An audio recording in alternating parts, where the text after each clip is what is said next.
যখন ত্রেতা যুগের যোদ্ধাদের সম্বন্ধে জিজ্ঞাসা করা হয় তখন শ্রীরাম, পবনপুত্র হনুমান, রাজা রাবণ, কুম্ভকর্ণ, মেঘনাদ এবং বালির মতো অনেক শক্তিশালী এবং কুশলী যোদ্ধাদের নাম সামনে আসে। কিন্তু এমন একজন যোদ্ধা সেই সময় ছিলেন যার ত্যাগ এবং শৌর্যের কাহিনী লোকচক্ষুর অন্তরালেই থেকে গিয়েছে। তিনি আর কেউ নন বরং শেষনাগের অবতার এবং ভগবান শ্রীরামের ভাই লক্ষণ। বন্ধু, অদ্ভুত অথচ বাস্তবের আরও একটা নতুন এপিসোডে আপনাকে জানাই স্বাগতম। আপনি যদি আমাদের চ্যানেল এখনও সাবস্ক্রাইব না করে থাকেন তাহলে ঝটপট আমাদের চ্যানেল সাবস্ক্রাইব করে নিন, আর আমাদের চ্যানেলের সমস্ত ভিডিওর নোটিফিকেশন সবার আগে পাওয়ার জন্য পাশে থাকা বেল আইকন প্রেস করতে ভুলবেন না। তাহলে চলুন শুরু করা যাক আজকের ভিডিও। লঙ্কার যুদ্ধের কিছু বছর পরে একবার অগস্ত্য মুনি অযোধ্যায় আসলেন। শ্রীরাম সেই সময়ই তার অভ্যর্থনা করলেন এবং তাকে বসার জন্য আসন প্রদান করলেন। রাজসভায় শ্রীরাম, তার ভ্রাতা ভরত, শত্রুঘ্ন এবং স্ত্রী মাতা সীতার সঙ্গে উপস্থিত ছিলেন। সেই সময় কথা প্রসঙ্গে লঙ্কার যুদ্ধের প্রসঙ্গ এলো। তখন ভ্রাতা ভরত বিবরণ দিলেন যে কিভাবে শ্রীরাম রাক্ষসরাজ রাবণ এবং কুম্ভকর্ণকে বধ করেছিলেন, আর লক্ষণও ইন্দ্রজিৎ এবং অতিকায়ের মতো অসুরদের হত্যা করেছিলেন।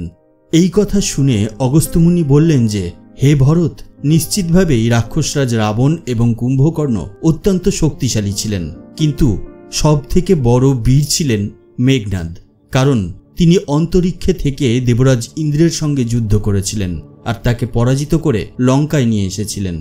তখন স্বয়ং ভগবান ব্রহ্মা দানস্বরূপ ইন্দ্রকে চেয়ে নিয়েছিলেন, যার ফলে ইন্দ্র মুক্ত হয়েছিল। আর লক্ষণ যখন তাকে বধ করেছিল তখন সে সব থেকে বড় যোদ্ধা হয়ে গিয়েছিল। আসল সত্য এটাই যে এই সংসারে লক্ষণ ছাড়া এমন কোনো যোদ্ধা ছিলেন না যিনি মেঘনাদকে হত্যা করতে পারতেন, এমনকি শ্রীরামও নয়। এই কথা শুনে ভরত অত্যন্ত আশ্চর্য হলেন, কিন্তু তার নিজের ভাইয়ের প্রশংসা শুনে তিনি মনে মনে প্রসন্ন হলেন। আর তখন তিনি শ্রীরামকে জিজ্ঞাসা করলেন, এই কথা কি সত্য? তখন শ্রীরাম এই কথার সঙ্গে সহমত পোষণ করলেন। তবুও ভরতের মনে জিজ্ঞাসা থেকে গেল যে অগস্ত্য মুনি কেন এরকম বলছেন, আর রাবণের থেকে ইন্দ্রজিৎকে বধ করা কেন কঠিন ছিল। তখন ভ্রাতা ভরত শ্রীরাম এবং অগস্ত্য মুনিকে বললেন যে, আপনারা যখন এরকম বলছেন তখন এই কথা অবশ্যই সত্য, আর আমি এই ব্যাপারে একেবারেই নিশ্চিত যে আমার ভাই এই বিশ্বের সব থেকে বড় যোদ্ধা। কিন্তু তবুও আমি এটা জানতে চাই যে কেন মেঘনাদকে আমার ভাই লক্ষণ ছাড়া আর কেউ হত্যা করতে পারতেন না। এই প্রশ্নের উত্তর আমরা এই ভিডিওতেই আপনাদেরকে দেব, কিন্তু তার আগে আপনাদের বলে রাখি, আমাদের আগের ভিডিওতে অনেকেই কোথা থেকে দেখছেন তা লিখেছেন। তাদের মধ্যে আছেন বাংলাদেশ থেকে দীপ্ত বণিক, হুগলির আরামবাগ থেকে বিশ্বজিৎ বটবেল, কলকাতার বরানগর থেকে বীণা সেন, আসামের কাছাড় থেকে সঞ্জিতা দে, বাংলাদেশের টাঙ্গাইল থেকে মলয় সরকার, বাঁকুড়া থেকে প্রেমজিৎ গাঙ্গুলি, জলপাইগুড়ি থেকে প্রতিমা, এছাড়া আরও অনেকে। একটি ভিডিওতে সবার নাম একসঙ্গে নেওয়া সম্ভব না, তাই যাদের নাম নিতে পারলাম না তাদের জানাই অশেষ ধন্যবাদ। এই ভিডিও দেখার পর আপনারাও ঝটপট লিখে ফেলুন আপনাদের জায়গার নাম, আর এর সঙ্গে লিখে ফেলুন জয় শ্রীকৃষ্ণ অথবা জয় শ্রীরাম। তার সঙ্গে অবশ্যই আমাদের ভিডিওটাকে লাইক করতে ভুলবেন না। তাহলে চলুন শুনে নিই আজকের ভিডিওর পরবর্তী অংশ। ভ্রাতা ভরতের এই রকম প্রশ্নের উত্তর দিতে গিয়ে অগস্ত্য মুনি বললেন, হে ভরত, মেঘনাদই বিশ্বের একমাত্র এমন যোদ্ধা ছিলেন যার কাছে সমস্ত রকম দিব্যাস্ত্র মজুদ ছিল। তার কাছে 3টি মহাস্ত্র ছিল, যথা ভগবান ব্রহ্মার ব্রহ্মাস্ত্র, নারায়ণের নারায়ণাস্ত্র এবং মহাদেবের পাশুপতাস্ত্র।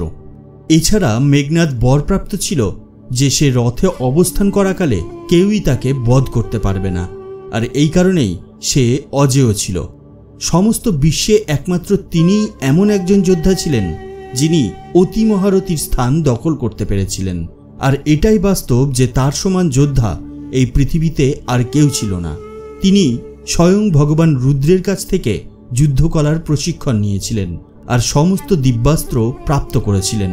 ভগবান রুদ্র তাকে রাবণের থেকেও মহান যোদ্ধা বলে অভিহিত করেছিলেন, আর তার শিক্ষা সম্পূর্ণ হওয়ার পর তিনি বলেছিলেন যে মেঘনাদ একজন সম্পূর্ণ যোদ্ধা হয়ে উঠেছে। এই সংসারে তাকে কেউ পরাস্ত করতে পারবে না। এমনকি ভগবান রুদ্র এটাও বলেছিলেন যে তার সন্দেহ হয় যে হয়তো স্বয়ং বীরভদ্রও মেঘনাদকে পরাস্ত করতে সক্ষম হবে না। এসব ছাড়াও তার পরম পবিত্র স্ত্রী সুলোচনার সতীত্বও তাকে সবসময় রক্ষা করত। এত কিছু শোনার পর ভরত বললেন, হে মহর্ষি, আপনার মুখ থেকে মেঘনাদের এত বর্ণনা শুনে আমি বিশ্বাস করতে বাধ্য হচ্ছি যে বাস্তবে মেঘনাদ সর্বশ্রেষ্ঠ যোদ্ধা ছিলেন। কিন্তু যদি আপনি দিব্যাস্ত্রের বিষয়েই বলেন, তাহলে শ্রীরামের কাছেও সমস্ত দিব্যাস্ত্র মজুদ ছিল।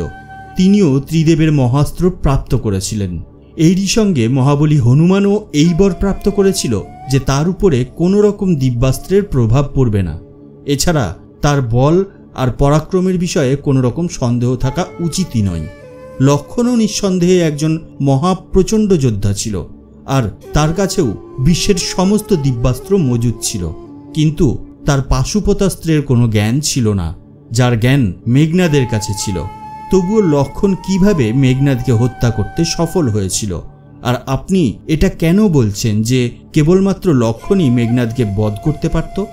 এই কথা শুনে অগস্ত্যমুনি বললেন, আপনার কথা একদমই সত্য যে যত দিব্যাস্ত্র মেঘনাদের কাছে ছিল তা লক্ষ্মণের কাছে ছিল না।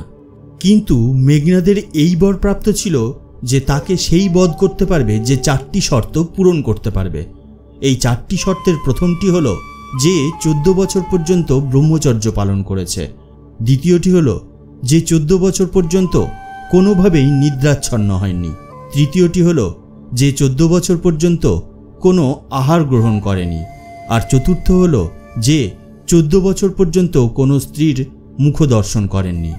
সমস্ত বিশ্বে একমাত্র লক্ষ্মণই এমন ব্যক্তি ছিলেন যিনি মেঘনাদকে বধ করার সমস্ত রকম শর্ত পূরণ করেছিলেন। এই কারণে কেবল তিনিই মেঘনাদকে বধ করতে পারতেন। তখন শ্রীরাম বললেন, হে গুরুদেব, মেঘনাদ এবং লক্ষ্মণ দুজনের পরাক্রম সম্বন্ধে আমি অবগত। যদি শক্তির বিষয়ে কথা বলা হয় তাহলে নিঃসন্দেহে এই দুজনের বলের কোনো তুলনাই হয় না। লক্ষ্মণের ব্রহ্মচারী হওয়ার বিষয়ে আমি বুঝতে পেরেছি, কিন্তু 14 বছরের বনবাসের সময়ে আমি নিশ্চিতভাবেই লক্ষ্মণের ভাগের আহার তাকে দিয়েছি।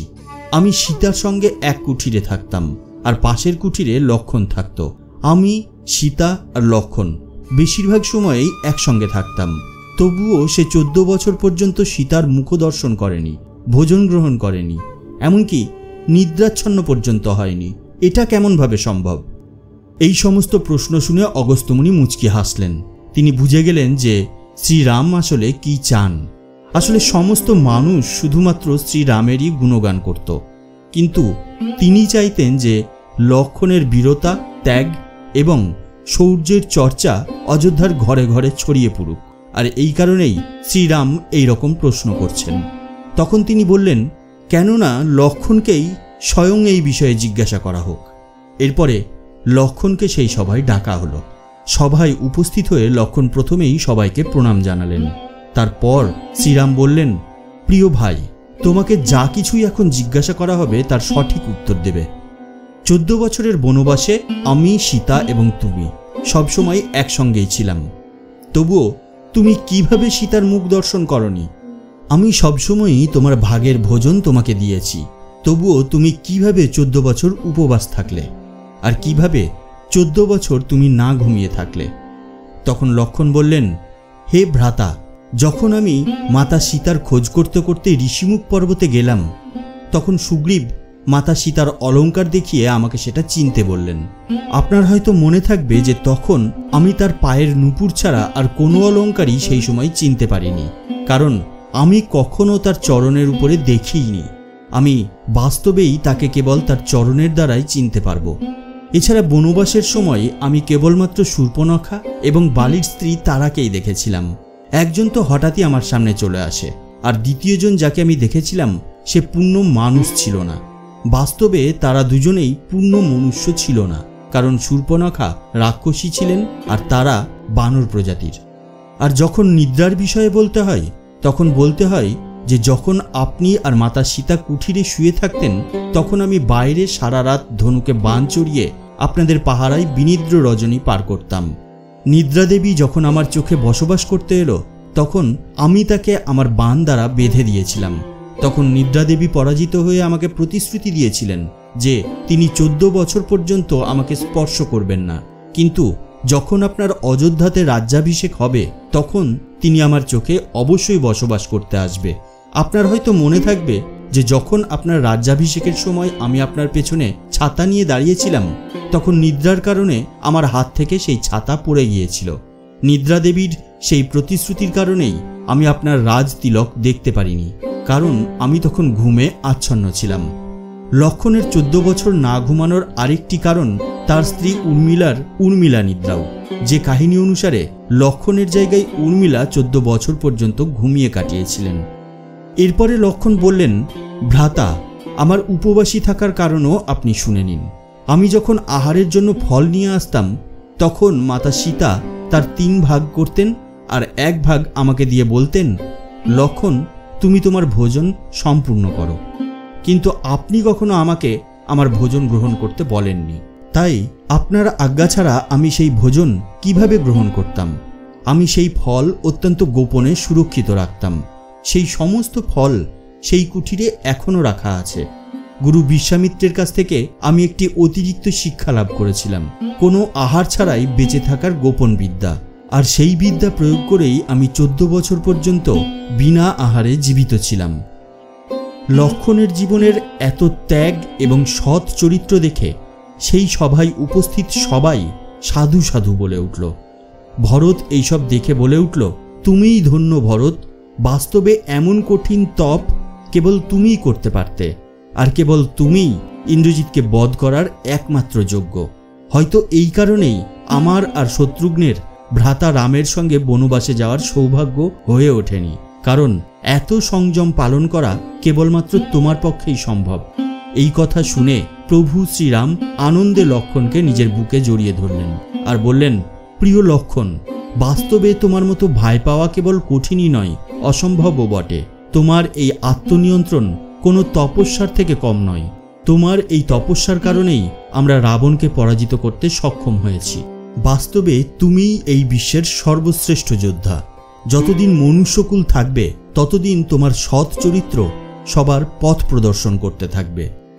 জয় শ্রীরাম। আজকের ভিডিও বাস এই পর্যন্তই।